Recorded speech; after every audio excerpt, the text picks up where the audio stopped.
세 번째 얘기는 이제 MLB 선수 노조, 메이저리그 선수 노조에 대해서 한번 좀 알아보고 싶더라고요. 네네. 왜냐하면 지금 최근에 벌어진 어떤 시즌 개막과 관련돼서 MLB 사무국과 선수 노조가 벌이는 어떤 줄다리기 싸움도 네. 되게 인상적이었고 옛날부터 MLB 선수 노조는 굉장히 뭐 힘이 막강하다. 네네. 사무국이 약간 쩔쩔맬 정도로 조 바이든 대통령 산하의 행정 고위 관료가 네. MLB 사무국을 만나서 백신 접종을 어떤 기간을 확보하기 위해서 한 달 정도는 연기했으면 좋겠다라고는 했는데 노조는 사무국이랑 얘기하고 싶지 않다. 직접 얘기한다. 고위 관료와 이렇게 나왔거든요. 하여튼 MLB 선수 노조가 과연 어떤 조직인지 한국 KBO 리그의 선수협회도 있지만 네. 어떤 차이가 있는지 그 얘기를 좀 들어보기로 하겠습니다. 일단 선수 노조가 미국에 생긴 거는 75년도 12월입니다. 네. 벌써 이제 뭐 역사가 많이 흘렀어요. 이렇게 흐르면서 이제 다져진 데고 그 선수 노조, 그러니까 선수 노조를 그 유니언이라고 그러잖아요. 네. 플레이어스 유니언이라고 하는데 사실은 이제 메이저리그 산하라고 할건 좀 그렇죠. 그 MLB 플레이어 어소시에이션이 있습니다. MLBPA라 그래서 그 아래에 세 개의 조직이 있어요. 그러니까 MLBPA가 그냥 선수 노조를 다 지칭하는 게 아니에요. 절대 그렇지 않습니다. 그렇게들 이제 착각을 하시는데 저도 그렇게 알았어요. 네, 그렇지가 않아요. 그러니까 선수 노조 유니온은 그 중에 한 분야예요. 한 파트고 그리고 코칭 스태프, 감독, MLB에 관련된 모든 사람이 다 지칭돼 있는 게 MLB PA예요. PA고 나머지 하나는 뭐냐? 사회공헌, 체러티 그쪽 부분이 이렇게 세 가지로 분류가 돼 있어요. 근데 이제 우리는 유니언이 모든 거를 다 대표를 한다고 생각을 하고 있는데 제가 얼마나 이 유니언의 파워를 느낀 적이 뭐가 있냐면요. 제가 미국에 그때는 있을 당시에 94년도 파업이 현재 마지막 파업이죠. 가장 역대 센 파업을 썼단 말이에요. 근데 공교롭게 제가 이제 학교 다니면서 저희 그 경제학 부분의 학장님이 이제 그분한테 미시경제를 들었어요. 들었는데 저는 그분이 참 좋아했어요. 그 이유가 뭐냐? 이분이 야구 광이었습니다. 제가 이제 그분한테 뭘 질문을 했었냐면은 이 선수 노조의 파워가 과연 어느 정도일까라고 이분한테 질문을, 왜냐면 이분은 야구 쪽을 잘 아시는 분이기 때문에 그런 질문을 드렸더니 자기가 순위를 매길 수는 없다. 근데 각 산업 분야별로 노조가 있죠. 노조가 있는데 선수, 그러니까 메이저리그 선수 노조는 그 파워가 5위 안에 든다 그랬어요. 전체 그 노조들 안에서. 그럼 얼마나 힘이 세다는 거예요. 그렇기 때문에 그만큼의 힘을 가지고 있고 또 그러면서 당당하게 사무국하고 대등하게 뭐 정말 그렇게 요구를 할 정도로 또는 이런 요구도 단언 진짜 단언코 우리는 안 해. 얘기할 수 있을 정도로 아주 강력한 그런 파워를 가지고 있는 조직이라는 거를 아셔야 될 것 같아요. 네. 그 협상 파트너가요, 선수가 아니에요. 한국 같은 경우에는 사무총장이 이제 뭐 지난번에는 이제 변호사 출신의 사무총장이 역임을 했었는데 그 MLBPA의 그 유니온에는 정말 쟁쟁한 그런 어떤 법률 전문가들이 다 이렇게 자리를 차지하고 있더라고요. 흔히 얘기해서 그냥 단순 뭐 변호사도 종류가 많습니다. 본인의 잘하시는 분야들이 있는데 그쪽은 노동법 뭐 이런 식이에요. 그래서 지금 현재는 그 예전부터 아마 메이저리그 보신 분들은 아시겠지만 토니 클락이라는 디트로이트 타이거스 3번 타자 출신이고 신장이 2m고 또 스위치 타자 아주 홈런 타자 출신인데 이분이 제 기억에 2013년 정도 그때부터 지금 계속 맡아서 회장이요? 사무총장이라고 보셔야죠. 사무총장이에요. 예, 사무총장이라고. 회장은 누가요? 그러니까 그쪽 회장은 선수의 PA에서 하는 거기 때문에 그러니까 이 부분은 유니언의 이분이 헤드라고 보시면 돼요. 토니 클락이라는 분이. 그 헤드고 이분을 밑에 있는 사람들이 아까 말씀드린 그 노동쟁이 변호사라든가 이제 이런 분들이 포진이 돼 있고 각 팀마다 한 명씩 대표들이 선출이 돼 있어요. 팀에서 그건 선출을 하는 겁니다. 뭐 예를 들어서 맥스 슈어죠. 그리고 텍사스 레인저스 추진 선수의 전 팀 같은 경우는 엘비스 앤드러스 이런 선수들이 각 팀에 한 명씩, 그러니까 30명이 지금 있는 거예요. 이사죠, 이사. 한국말로. 그렇죠. 이사. 그래서 이제 어떤 일이 생겼을 때 선수들이 한 번에 다 모이긴 쉽지가 않죠. 그래서 토니 클락이 한마디로 본인이 앞장서서 메이저리그 사무국과 이거를 의견을 조율을 해요. 그래서 각 팀의 그 30명의 팀 대표들하고 얘기를 합니다. 그래서 어떻게 할까 얘기를 하고 정말 중요한 상황이면 선수들 전체에 투표를 할 수도 있어요. 그게 매년 벌어지는 게 뭐냐? 스프링 트레이닝 했었죠. 스프링 맞아요. 트레이닝에 네. 선수들 최대한 다 와라. 다 모이니까. 예, 네. 뭐 그럼 어쨌든 두 군데잖아요. 네. 플로리다하고 애리조나 두 군데니까 토니 클락 씨가 직접 옵니다. 직접 와서 선수를 불러놓고 정말 이건 중요한 상황이니까 우리가 투표에 붙인다. 뭐 이런 식으로 해서 결정을 내리게 돼 있거든요. 그래서 그 애리조나 같은 경우도 15팀이 이사들이 그럼요. 캠프 중에 모여서 네. 회의를 한 적도 있었죠. 그렇죠. 네. 그리고 과거 94년도 파업스 때는 그때는 워낙 사항이 위중한 그런 상황이었었기 때문에 그때는 정말 뭐 탕그랩이라든가 각 팀의 대표들이 이거는 팬들에게 다가설 수 있는 그런 스타급 선수들이 참 많이 했어요. 데이비 네. 콘이라든가 흔히 얘기 선수 중에서도 이 선수는 되게 똑똑해. 팀 리더야. 이런 분들이 많이 앞에 나와서 앞장서서 막 얘기를 했었었거든요. 그런 부분이 있는 것처럼 지금도 마찬가지예요. 그런 식을 통해서 조절을 하는 거고 만약에 이게 노조에서 자꾸 방향성이 선수들의 입장에서 이거는 우리들의 권익이 아니라 구단 측에 너무 유리해. 그럼 바로 반대를 합니다. 네. 그래서 이제 물론 그 결정은 토니 클락 씨라든가 그런 보드 멤버들이 결정을 내리게 돼 있습니다만은 그들만의 결정으로 끌고 나갈 수는 없어요. 개인적으로 이제 토론토 블루제이스에 과연 이사가 누굴까? 그러니까 이 선수 노조와 연결된 팀 대표죠. 팀 대표죠. 팀 대표가 누굴까 예. 궁금해서 좀 알아봤는데 작년 시즌까지만 해도 슈메이커 선수였다가 이제 나갔잖아요. 네네, 네, 나갔죠. 그러면서 이제 지금 그리책 선수가 맡고 있다고 들었습니다. 그래서 저는 유현진 선수도 이제 베테랑급이라서 뭐 좀 대표가 되는 거 아닌가 했는데 유현진 선수는 관심이 없다고 합니다. 그러니까 제일 중요한 거는 그거 자체에 대해서 본인이 약간 사명감이 있어야 돼요. 그렇죠. 사명감이 있어야 되고 조금 이거도 커야 돼요. 목소리도. 네. 예, 목소리도 커야 되고 이런 부분이 있기 때문에 그리고 이제 거기를 1, 2년 차, 2, 3년 차 사실 신인들이 하는 경우는 거의 없죠. 없죠. 네. 없다고 보셔도 되고 팀에서 베테랑이고 선수들이 인정을 해주는 선수가 대다수가 되는 경우가 많기 때문에 그런 면에서는 이제 사실 뭐 슈메이커 선수도 뭐 토론토 오래 있던 선수는 아니었었잖아요. 그럼에도 불구하고 본인이 난 기꺼이 한마디로 하면 이제 공복인 거죠. 네. 예, 그러니까 서번트라고 표현을 할 수가 있는데 그런 역할을 했던 거고 이번엔 그리치 선수가 하고 있는데 가장 중요한 거는 선수들의 다수의 의견을 얼마만큼 전달을 제대로 해주냐가 중요한 것 같습니다. 근데 저희는 사실 한국 같은 경우에는 사실 선수협 회장 뽑으려면은 다들 이제 부담스러워 하잖아요. 왜냐하면 그렇죠. 사실 이거는 완전 다른 영역이기 때문에 네네네네. 쉽지는 않아요.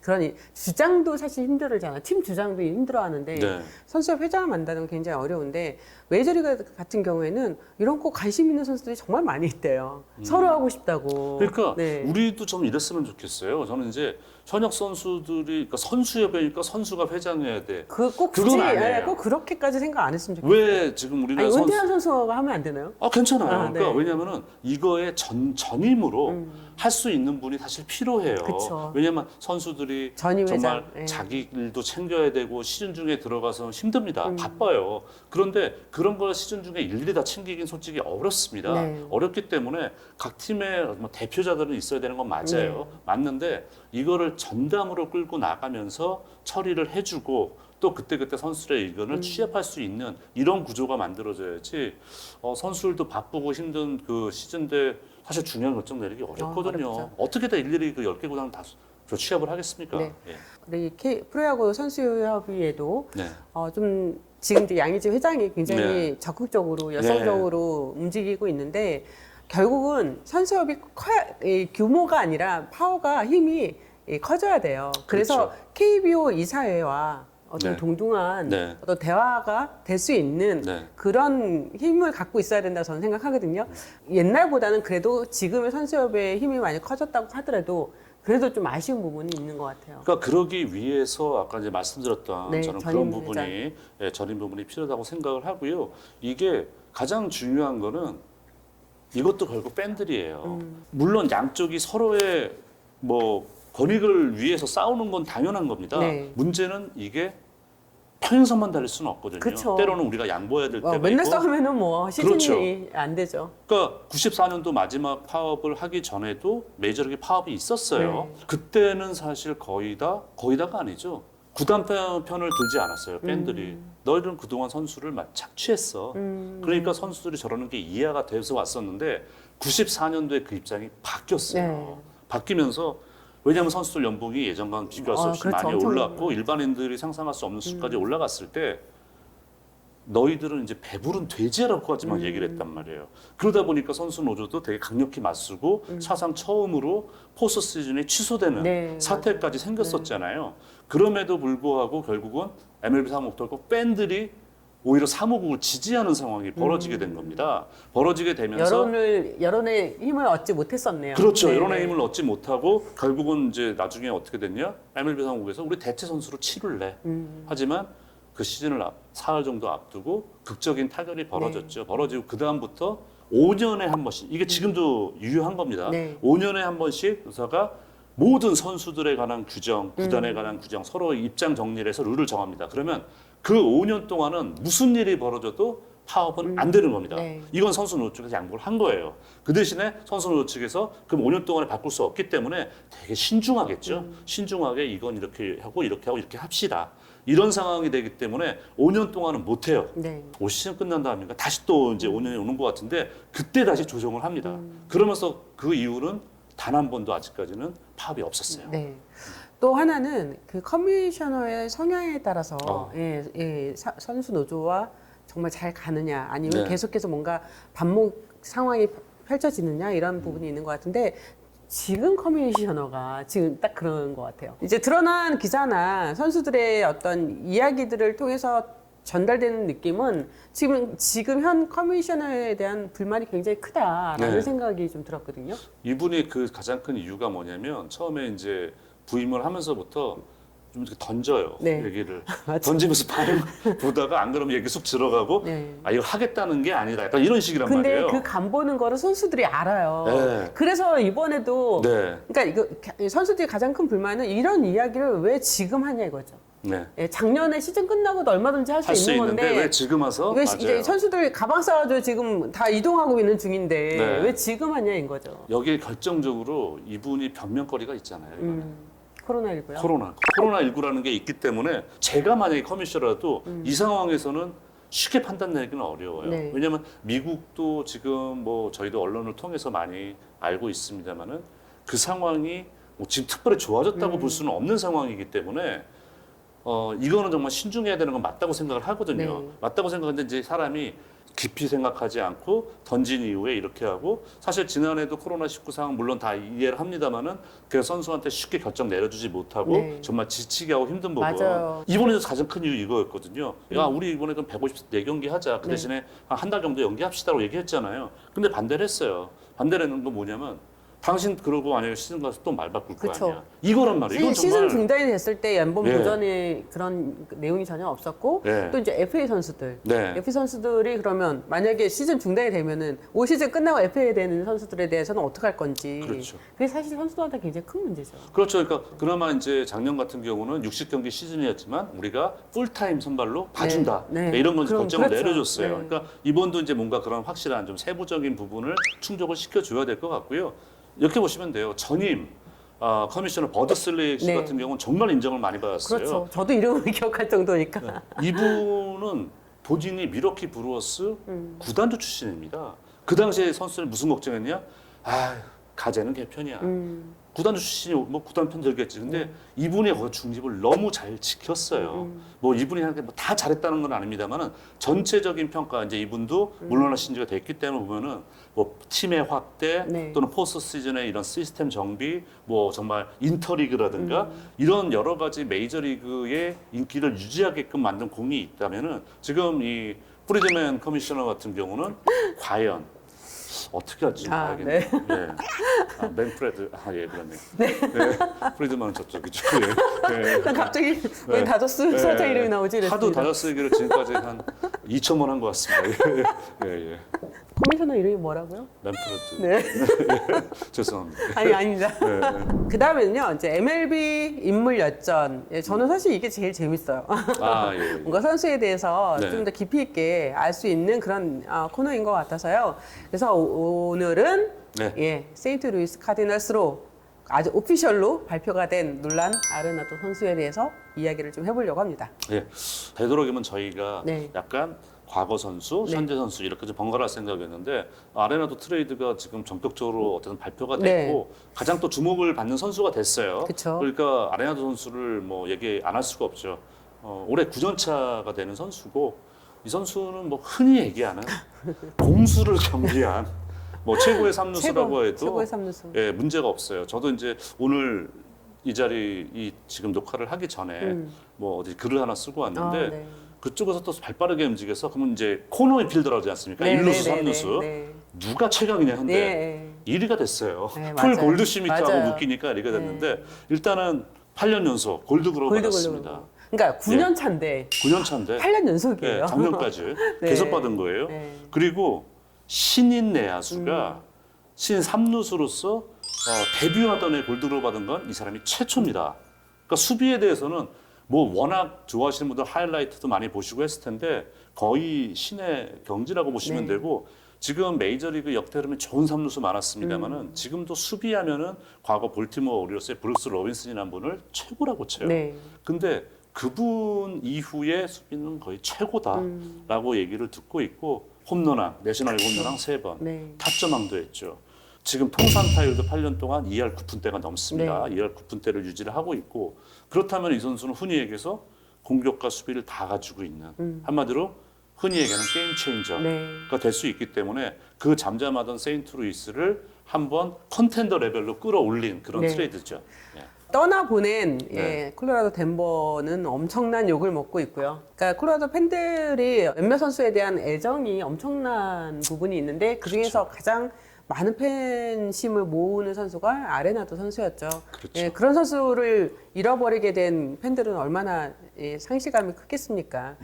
하지만 또 세인트루이스 팬들은 와 드디어 팀이 해냈다. 경사났어요. 팀이 그렇죠. 해냈다라는 네, 네. 생각이 들어요. 사실 근데 계약 내용이 좀 복잡하더라고요. 네, 네. 뭐 쉽게 말씀드리면 이렇게 보시면 될 것 같습니다. 그러니까 8년에 2억 6천만 네네. 달러, 그러니까 콜로라도 역사상 최고의 그렇죠. 계약을 받았어요. 그리고 이제 2년이 지났는데 이 선수가 이제 일단 남은 연봉에서 5천만 달러를 콜로라도가 세인트루이스에 지원을 해주는 네. 걸로 일단 결정이 된 상태고요. 그럼에도 불구하고 세인트루이스는 적은 돈이 아닙니다. 5,100만 달러. 예, 네. 그러니까 지금 뭐 이 세인트루이스가 그때 말씀드린 것처럼 큰 돈을 한꺼번에 쏟아붓는 구단이 네. 아니에요. 근데 골드슈미트 선수에게 연장 계약을 준 상황이기 때문에 세인트루이스가 두 선수에게 다 많은 돈을 투자하기 되게 쉽지 그쵸. 않아요. 그래서 선택한 게 뭐냐? 디폴드 머니. 네. 남은 6년 동안에 그걸 다 주는 게 아니라 이자를 붙여서 제가 그럼 14년에 걸쳐서 쪼개주는 형태. 그러니까 매년 나가는 지출을 이제 줄여주는 형태의 계약을 취하게 됐는데 그러면 팀에서 조금 유동성, 네. 아무래도 이제 이 캐시 플로우에 좀 그런 유동성도 가질 수가 있고 또 선수 입장에서는 나 그럼 만약에 그 이후에 어떨지 모르는데 왜냐하면 여러분 아마 메이저리그 잘 아시는 분들은 바비 보니아 선수 잘 아실 거예요. 뉴욕 매치하고 그때 엄청난 계약했는데 나중에 볼티모어로 옮겨가고 뭐 이러면서 지금까지 돈을 받더라. 예, 이 선수가 언제 은퇴를 했는데 90년대 베리 본즈 선수와 같이 그런 선수도 많지 않아요? 필더 선수, 프리스 필더 그리고 선수. 켄 그리피 주니어 선수도 마찬가지예요. 지금도 받아요? 제가 알기로는 거의 그럴 겁니다. 왜냐면은 와. 켄 그리피 주니어는 이제 아버지의 우승팀 네. 신시내티 레즈로 가서 하길 원했어요. 시애틀이 정말 잡기를 원했지만은 나는 아버지가 뛰었던 팀에서 아버지처럼 월드 시리즈 우승을 할래. 신시내티 너무 고맙죠. 그쵸. 하지만 신시내티도 그렇게 빅마켓 팀은 아닙니다. 고민을 하니까 쿨하게 그러면은 할부로 나눠내 이거 된 거예요. 그게 지금 네. 아레나도 선수랑도 비슷한 바로 거죠. 그런 거죠. 네. 그러니까 이게 어떻게 보면 팀도 일단 당장 큰 지출을 줄이고 선수가 당장 매년 들어오는 돈 줄일지 모르지만 아까 말씀드린 것처럼 거긴 이자가 좀 붙는 거고 네. 이자가 붙으면서 내가 더 오랫동안 한마디로 수익이 계속 들어오는 내가 막말로 선수 그만둔 다음에도 가만히 있어 들어오는 네. 돈들이 생기기 네. 때문에 그건 이게 나쁘지 본인만 않죠. 오케이를 하면은 받아들일 수 있는 조건이 되는 거죠. 저는 이번 그 트레이드를 보면서도 그런 생각이 들었어요. 아레나 선수가 콜로라도 덴버에 엄청 많이 마음이 상했구나. 상했죠. 사실 아레나 선수가 저도 이제 현장에서 한번 봐서 인터뷰를 한 적이 있는데 그 콜로라도 팀에 대한 그 애정이 엄청났었거든요. 어마어마하죠. 근데 그 최근에 한 2년 사이에 계속 트레이드 소식이 나오면서 뭐 마음도 많이 상했고 본인도 아예 대놓고 시키려면 시켜라 빨리 말만 하지 말고. 그렇죠. 그런데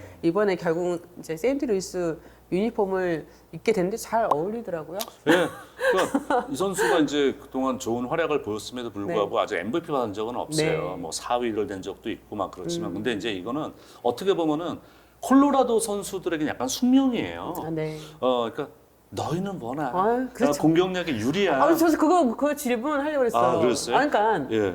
아레나도 선수가 홈구장 쿠어스필드 때랑 원정 때랑 OPS가 차이가 있어요. 차이가 있죠. 네. 아니 차이 없으면 문제가 있는 거예요. 그건 누구나 마찬가지인데 그걸 예를 들어서 르메유 선수 한번 볼까요? 네. 르메유 선수는 양키 스타디움으로 가서 오히려 장타력의 폭발을 가져왔어요. 예전에 레리 워커 선수. 레리 워커 선수가 제가 알기로는 콜로라도 홈런 기록 아직도 갖고 있을 겁니다. 한 시즌 49개. 이 선수도 공교롭게 세인트루이스로 갔어요. 네. 세인트루이스 갔는데 이 선수 여전히 거포였어요. 그러니까 물론 이거는 인정합니다. 콜로라도 락키스의 홈구장 코어스필드는 분명히 타자들에게 유리한 수치를 제공해주는 구장이에요. 네. 그거는 뭐 절대 부인할 수 없어요. 근데 어떤 일부 선수들 같은 경우에는 과거에 어떻게 보면 원조 팀의 간판 선수가 토드 헬튼 선수 있잖아요. 네. 물론 이 선수는 콜로라도에서 은퇴를 했고 나중에는 이 허리 부상 때문에 참 아쉬운 성적을 내긴 했습니다만은 이 선수의 저는 정점일 때 어느 팀을 가서도 자기의 성적을 낼 수 있는 선수라고 봐요. 물론 아레나도 선수는 작년에 어깨 부상 때문에 또는 이제 팀과의 그런 갈등 때문에 좀 이제 데뷔연에 가장 좀 부진한 시즌이었었죠. 네. 하지만 이 선수는 지금 동기부여가 된 상태고 그렇죠. 몸만 건강하다면은 저는 세인트루이스 가서도 충분히 30개 홈런. 이적 시장을 통해서 흘러가는 걸 보면은 뭐 유현진 선수의 천적인 아레나 선수가 지금 김광현 선수의 동료가 되는 그런 부분이 펼쳐졌으니 참. 너무 저희 입장에서는 재미있게 약간 구경할 수 있는 그런 상황입니다.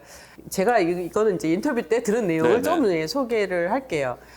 사실 아레나 선수가 지금 아까 말씀하신 것 수비에 있어서는 메이저리그 탑인데 네. 사실 본인이 마이너리그 시절 때 굉장히 수비하는데 어려움을 많이 글쎄요. 겪었다고 해요. 그렇다 그러더라고요. 네, 그런데 네. 마이너리그 시절에 초청 선수 신분으로 메이저리그 캠프에 합류한 적이 있었어요. 근데 그 캠프에서 트로이 툴리츠키 선수를 처음 만나게 됩니다. 네네. 그러면서 그때 이제 친분이 생겼고 그 이후에 해마다 오프 시즌이 되면 같이 훈련을 하게 됐어요. 이 선수가 아레나 선수가 그 부분을 어떻게 표현했냐면 당시에 난 좀 뚱뚱했고 몸이 느려서 수비하는데 어려움을 겪었다. 근데 툴리츠키는 내가 몸을 만들 수 있도록 식단 조절에서부터 운동 프로그램까지 꼼꼼히 체크해줬다. 네. 그 관심과 노력 덕분에 체중 조절에 성공했고 수비하는데 좋은 영향을 받을 수 있었다. 그러면서 지금도 자기가 식단 조절을 한다고 해요. 그래서 보통 구운 닭고기, 네. 거분콩, 현미밥, 스테이크를 주로 먹는데 맛이 없다고. 실제로 이 선수 네. 마이너 때 사진 보시면은 지금보다는 확실히 좀 살이 올라 있는 사진이 네, 많아요. 네. 많고 자기 발 움직임, 푸드워크의 네. 문제가 있었다고 얘기를 했거든요. 얘기를 했는데 그래서 이제 지금 와서는 상상도 할 수 없는 이 선수가 지금 현역 선수 가운데 3루수 가운데 수비로서는 오클랜드 어슬레틱스의 맷 체프맨 선수하고 양대 산맥이거든요. 양대 리그 대표예요. 누가 잘한다 못한다 얘기하기 어려울 정도로 잘합니다.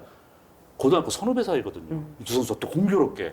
어쨌든 툴로이츠키 선수도 또 콜로라도의 프랜차이즈 스타였었고 팀의 리더의 입장에서 이 선수가 한 번 더 제목을 알아본 거죠. 이런 것만 신경 쓰면은 정말 멋진 선수가 되고 성장할 걸 알기 때문에 그렇게 아마 길을 인도를 했을 겁니다. 그리고 정말 지금 그런 선수로 성장을 했으니까 그렇죠. 본인 그 툴로이츠키 선수 본인도 상당히 뿌듯하지 않을까 네. 생각이 돼요.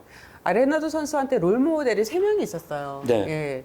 본인이 누구를 3명을 거론했냐면은 맷 할러데이, 할러데이. 그다음에 알렉스 로드리게스, 그다음에 에드리안 벨트레를 존경한다고 했었고요. 어렸을 때부터 롤모델로 삼았던 그 선수들과 함께 필드에서 경기를 벌일 때면 정말 신기하고 어안이 벙벙해졌다. 이런 감정들이 야구를 깊게 사랑하게 만든다라고 얘기를 했습니다. 그리고 물론 지금은 자신만의 어떤 스윙 스타일이 가미되긴 했지만 타격 폼을 만드는 데 있어서 할러데이의 영향을 많이 받은 건 자신이 인정한다. 그때는 그의 모든 걸 다 따라하고 싶었다고 해요. 할러데이 선수도 콜로라도 있다가 그렇죠. 세인트루이스로 갔지만 예. 겹치지는 않아요. 지금 뭐 제가 뭐 기술적인 부분에 잘 알지는 못합니다만은 지금 스윙하는 거 봐서는 할러데이 선수랑 그렇게 비슷해 보진 않아요, 사실. 네. 그러니까 이제 근데 뭐 변화가 이제 또 그렇죠. 이제 이렇겠죠. 자기가 흉내를 내면서 그러면서 오히려 자기의 길을 네. 찾는 경우. 추인수 선수도 시애틀 맞아요. 마이너 있을 때는 이찌루 선수를 흉내를 내봤는데 이건 내 스타일이 아니야. 네. 그런 거잖아요. 네. 근데 어쨌든 어떤 좋은 선수를 롤모델로 삼아서 그 타겟 삼아서 연습하고 흉내내는 건 나쁘지 않은 것 같습니다. 네, 네. 제가 그 기사에도 이렇게 썼어요. 사기 캐릭터다, 이 선수는. 뭐 외모도 너무 훌륭하고, 그다음에 인터뷰할 때 그 애티튜드도 너무 좋았고요. 그리고 야구도 정말 잘하고. 지금 이제 제주도에서 훈련하고 있는 김광현 선수 입장에서는 이 삼루수가 딱 아르나초 선수가 있다는 마운드에서 어떤 마음이 들겠어요? 마음이 일단 편하지 않겠습니까? 그렇죠. 뭐 유격수 폴 디용 선수가 있고 삼루수 사실 이제 그때 아레나 선수가 오기 전에는 저희의 예상은 그 당시로서는 맥카펜터가 상대를 못하는 건데 맥카펜터는 전형적으로 딱딱한 손이라고 표현을 하죠. 그러니까 그쪽에서 수비 잘하는 선수, 글러브질 선수, 소프트핸드라고 표현을 하는데 정반대의 선수거든요. 저는 김광현 선수 그 데뷔전 생각나더라고요. 선수 막 이렇게 보면서도 막 깜짝깜짝 놀라는 그런 경우가 김광현 선수가 역시 깜짝 놀랄 거예요. 저거 어떻게 잡지? 그렇게 되면은 아주 쉽게 말씀드려서 김광현 선수가 우타자 상대 몸쪽 승부를 조금 더 자신 있게 들어갈 수 있다는 거. 이거 엄청난 큰 플러스 요인입니다. 네, 그런 상황에서 아직 몰리나 선수는 물론 계약이 아직은 안 됐지만 몰리나 선수까지 다시 합류를 하게 된다면 김광현 선수는 엄청난 지원군을 등에 업고 자신의 공에만 집중해서 야구를 할 수 있을 것 같습니다. 그렇죠. 그러니까 수비를 믿고 던진다, 그렇지 않다. 투구 내용이 달라지고 맞아요. 투수가 마운드에서 자신감이 달라지기 때문에 그런 면에서 뭐 김광현 선수 빨리 지금 어떻게 몰리나까지 좀 이렇게 계약이 마무리돼서 김광현 선수도 편하게 야구할 수 있고 또 세인트루이스도 정말 그 막강한 뭐 다저스라든가 결국 이번에 전력공이 엄청나게 된 샌디에고 파드레스라든가 이런 팀하고 장을 겨루기 위해서는 최고의 총알을 갖추고 전투에 임해야 되지 않겠습니까? 그래서 그런 부분에서 몰리나까지 이제 마무리 지면은 이제 세인트루이스는 한판 승부 해볼 만하지 않을까 생각 들어요. 그렇죠. 올 시즌 뭐 유현진 선수도 조지 스프링어 선수가 그럼요. 합류하면서 마음이 한결 더 가벼워진 상황이고요. 또 김광현 선수는 놀란 아레나도 선수가 딱 배치돼 있으면 거기서 딱 그 자리에 딱 서 있으면 뭐 공동적인 재미가 많이 느껴지지 않을까 싶습니다. 오늘은 여기까지 준비를 했습니다. 다음 주에는 어떻게 다가갈지 그때 상황 보고 말씀드리죠. 오늘은 여기까지 마무리하겠습니다. 수고하셨습니다. 네, 수고하셨습니다. 이영민 송재의 MLB 티키타카 좋아요, 구독, 알림 설정도 부탁드리겠습니다.